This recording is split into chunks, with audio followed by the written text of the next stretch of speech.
Então vejam que os impactos já são profundos, porque você retirar os meios de ação, retirar fundos, retirar recursos desse pessoal, já vai impactar a sua operação no Brasil. Mas é apenas o começo, eu creio que isso vai muito longe ainda. Fala pessoal, sejam bem-vindos!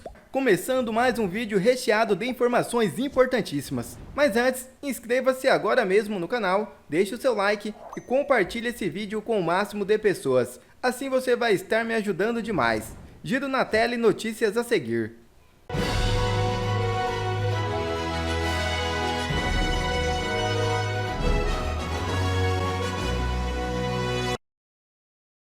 Tropas do ditador Nicolás Maduro fecham a fronteira com o Brasil. O regime do ditador Nicolás Maduro fechou a fronteira da Venezuela com o Brasil para dar início aos exercícios militares do escudo bolivariano nesta quarta-feira 22. Em curto espaço de tempo, esta é a segunda vez que o autocrata fecha a fronteira entre os países. A primeira foi em 10 de janeiro, quando Maduro tomou posse mesmo sem legitimidade. Nas redes sociais, circulam vídeos das tropas venezuelanas se posicionando na fronteira, inclusive ocupando parte do lado brasileiro, no estado de Roraima. Um vídeo compartilhado mostra veículos com militares próximos ao município de Pacaraima. A ação é percebida como uma clara tentativa de intimidação ao Brasil. Os exercícios militares das tropas venezuelanas, com cerca de 150 mil homens, cumprem a missão de ostentar força a seus adversários, com o intuito de dissuadir eventuais ataques contra o regime do ditador Maduro. O tirano já ordenou aos militares de seu país que quebrem todos os dentes de quem tentar entrar na Venezuela a fim de derrubar seu regime ditatorial. O Brasil virou uma várzea. E oposição pede impeachment de Lula após decisão do TCU sobre fundo pé de meia. O Tribunal de Contas da União bloqueou nesta quarta-feira recursos bilionários destinados ao programa Pé de Meia, uma das principais propostas do governo Lula voltada para estudantes do ensino médio. A decisão provocou uma forte reação da oposição, que acusa o presidente de cometer uma suposta pedalada fiscal e defende a abertura de um processo de impeachment. O plenário do TCU entendeu que os valores destinados ao Fundo de Custeio da Poupança de Incentivo à Permanência e Conclusão Escolar, utilizado para financiar o programa Pé de Meia, não estavam previstos na Lei Orçamentária Anual, tornando sua aplicação irregular. O FIPEM é usado para pagamentos de benefícios a estudantes, mas a Corte destacou que os valores aplicados no fundo não seguem os parâmetros legais de controle fiscal. A decisão fortaleceu as críticas de parlamentares da oposição, que alegam que o governo cometeu irregularidades semelhantes às que embasaram o impeachment da ex-presidente Dilma Rousseff. Deputados de oposição iniciam um movimento para pedir o impeachment de Lula após o Tribunal de Contas da União bloquear recursos bilionários. 6 bilhões, gente.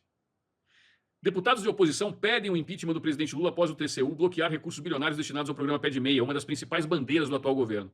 E aí, Sidônio, vai segurar essa? O especialista da Shopee? O plenário da Corte entendeu que os valores para pagamentos aos estudantes resultantes de aplicações do FIPEM, fundo do qual depositados os recursos do programa, não estavam previstos na Lei Orçamentária Anual, a LOA. Mas não essa de agora, a LOA de 2023, que era para ser exercida em 2024. Porque a de agora sequer foi votada, porque os deputados estão com a faca nos dentes. O FIPEM é a abreviação de Fundo de Custeio da Poupança e Incentivo para a Permanência e Conclusão Escolar para Estudantes do Ensino Médio.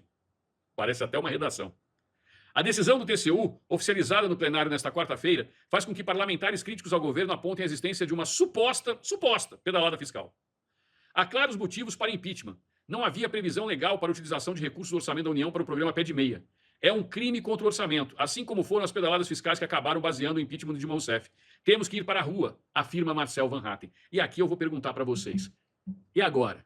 Vocês acham que tem clima para a rua? Vocês acham que está começando a esquentar o pedido de impeachment do Larápio? E nós falamos para vocês que eles estavam estudando e continuam estudando. O que é melhor? Deixá-lo derreter, como a pesquisa de popularidade está mostrando que caiu 5% em um mês? Ou partir direto para cima e derrubar o Larápio de 9 dedos? Inflação alta, preço dos alimentos lá em cima, e agora estão querendo mudar até a data de validade. Mudar a data de validade não, querem mudar o nome. Ao invés de você falar de proibido consumir depois do vencimento, eles querem agora falar o seguinte: não, consumir preferencialmente até a data do vencimento. E com isso, liberar comida vencida ou próxima de vencer para a população. E vocês acham que isso vai para qual supermercado? Do rico ou do pobre? O produto que está para vencer, na tentativa de derrubar o preço, querem vender produto que está para vencer.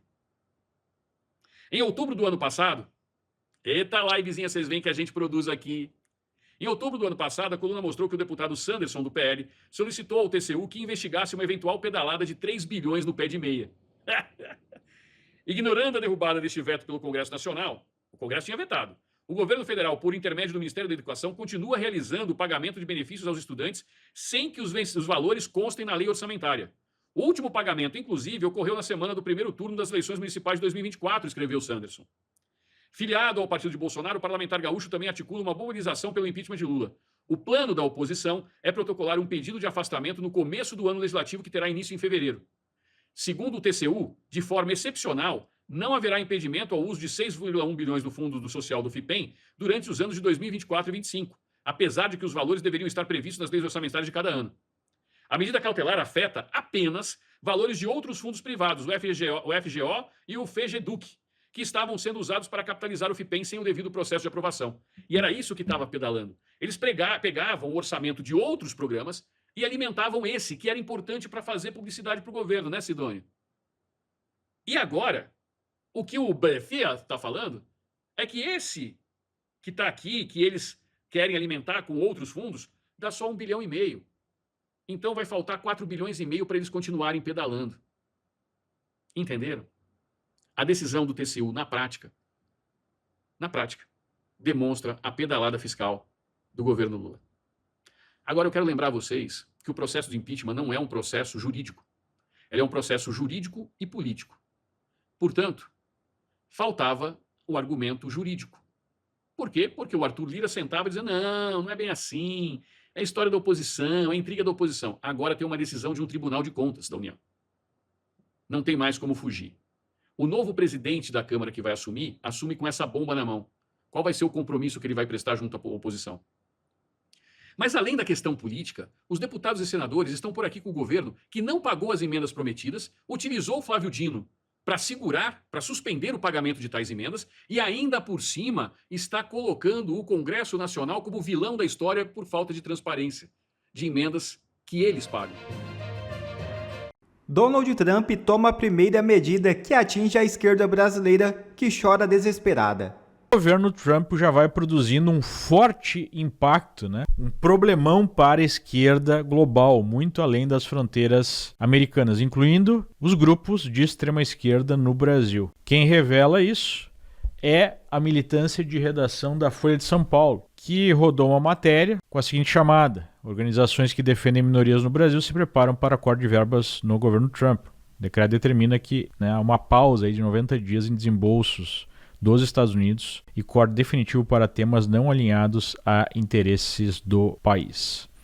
A matéria é assinada pela Patrícia Campos Melo, que é uma das principais militantes de redação no Brasil em defesa da censura e da perseguição à direita. Para quem não está lembrado, foi a Patrícia Campos Melo quem escreveu um artigo denunciando a campanha de Bolsonaro por estar promovendo disparos em massa por WhatsApp entre o primeiro e o segundo turno, com desinformação para favorecer a campanha. Essa denúncia é que deu início àquela CPMI das fake news, obviamente uma denúncia falsa, nunca se provou nada. Na verdade, se provou que outros candidatos estavam fazendo isso. E essa CPMI das fake news no Congresso, que serviu para mapear a direita brasileira e definir quem deveria ser perseguido, acabou instrumentalizando lá as investigações do chamado inquérito das fake news, que promoveu censura em massa, aí sim, algo em massa, promoveu a perseguição de toda a direita e criminalização de toda a direita brasileira. Ela também escreveu um livro chamado Máquina do Ódio, que foi citado até mesmo por ministros, com um livro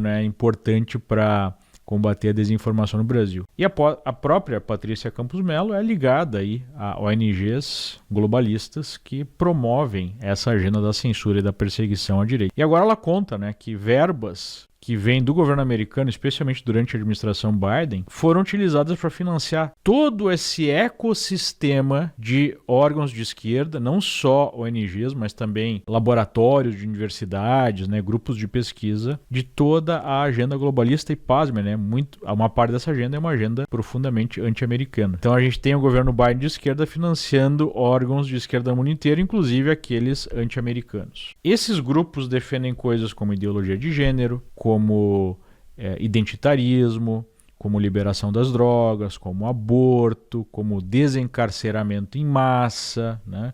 São grupos antipolícia. Então, é toda a agenda que ajudou a destruir o Brasil nos últimos vários anos, e agora o Trump está lá aí, cortando essas verbas. Essas verbas chegavam por um departamento ligado ao Departamento de Estado, chamado USAID, né? Um programa de promoção de agendas, de assuntos, de ações que seriam alinhadas ao governo americano. Só que se a gente olha para esses grupos, são basicamente os mesmos grupos que costumam receber dinheiro de bilionários globalistas como o George Soros. E no Brasil, especificamente, que mais é alarmante é a defesa que esses grupos fazem da censura e da perseguição à oposição, né? O Mike Pence, que é um ex-integrante do Departamento de Estado, contou isso numa entrevista para o Joe Rogan, que eu recomendo a todos, né, que assistam, como o Departamento de Estado e outras agências americanas ajudaram autoridades brasileiras a desenvolver toda a estrutura de censura nas redes sociais, né, e os órgãos de perseguição à direita no Brasil. Inclusive, aquela censura e aquela perseguição foi promovida pela própria Justiça Eleitoral. E isso começou ainda durante o governo Trump, a primeira administração Trump, já que os primeiros contatos dessas agências com autoridades brasileiras se deram por volta de 2018, 2019, enquanto Trump ainda estava na Casa Branca. Isso demonstra, né, como essa administração,